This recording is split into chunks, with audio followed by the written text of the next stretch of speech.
بخاری شریف جلد اول حدیث نمبر 1459۔ ام المومنین حضرت عائشہ سے روایت ہے، انہوں نے کہا ہم رسول اللہ صلی اللہ علیہ وسلم کے ساتھ حج کے مہینوں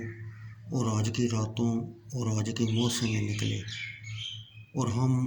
مصرف مکہ کے قریب ایک جگہ اور مکہ کی پہلی عہد میں نازل ہوئے۔ حضرت عائشہ رضی اللہ تعالیٰ عنہ نے کہا نبی اکرم صلی اللہ علیہ وسلم اپنے خیمہ جو آپ کے لگایا گیا تھا سے نکلے اور اپنے اصحاب کے پاس تشریف لائے اور فرمایا تم میں سے جس کے پاس قربانی نہیں اور وہ حج کو عمرہ کرنا چاہتا ہے تو کر لے، اور جس کے ساتھ ہدی ہے وہ اس طرح نہ کرے۔ حضرت عائشہ رضی اللہ تعالیٰ عنہ نے کہا کچھ لوگوں نے اس پر عمل کیا اور بعض نے اس کو چھوڑ دیا۔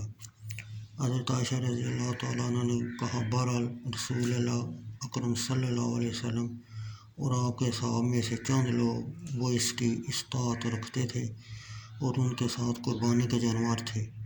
اور وہ لوگ عمرہ کرنے پر قادر نہ ہو سکے۔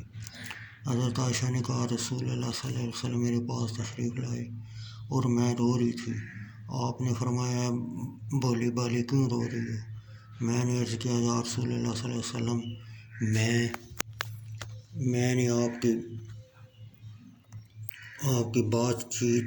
جو آپ نے اپنے صاحب سے فرمائی سنی اور میں عمرہ نہیں کر سکتی۔ نبی اکرم صلی اللہ علیہ وسلم نے فرمایا کیا بات ہے؟ میں نے عرض کیا میں نے نماز نہیں پڑھی، یعنی مجھے حیض آ گیا ہے۔ آپ نے فرمایا تجھے اس کا کوئی ضرر نہیں، تم بھی آدم کی بیٹیوں میں سے ایک عورت ہو، تمہارے مقدر میں اللہ تعالیٰ نے وہی لکھا ہے جو آدم کی دوسری بیٹیوں کو لکھا ہے، تم اپنی حج میں رہو، عنقریب اللہ تعالیٰ تم کو عمرہ کرنے کی سعادت نصیب فرمائے گا۔ حضرت عائشہ نے کہا ہم حج کے لیے نکلے یہاں تک کہ ہم منا میں آئے تو میں حیض سے پاک ہو گئی،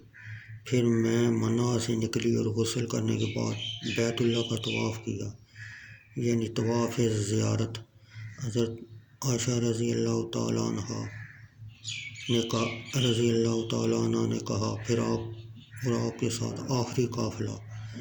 جو 10 سے 12 مردوں پر مشتمل ہوتا ہے میں نکلی، آخر 13ویں ذوالحج اور اول 12ویں ذوالحج، یہاں تک کہ آپ نے مصحف یہ مکہ مکرمہ اور منع کے درمیان کشادہ جگہ کا نام اسے ابتا اور بتا بھی کہتے ہیں میں قیام فرمایا، اور ہم نے بھی آپ کے ساتھ وہاں قیام کیا۔ آپ نے عبدالرحمن بن ابو بکر رضی اللہ تعالیٰ عنہ کو بلایا اور فرمایا اے عبدالرحمن اپنی بہن کو ساتھ لے کر حرم سے نکل جاؤ تاکہ وہ عمرہ کا احرام باندھ سکے، پھر جب تم دونوں عمرہ سے فارغ ہو جاؤ تو اسی جگہ محصب میں آؤ، میں تمہارے آنے تک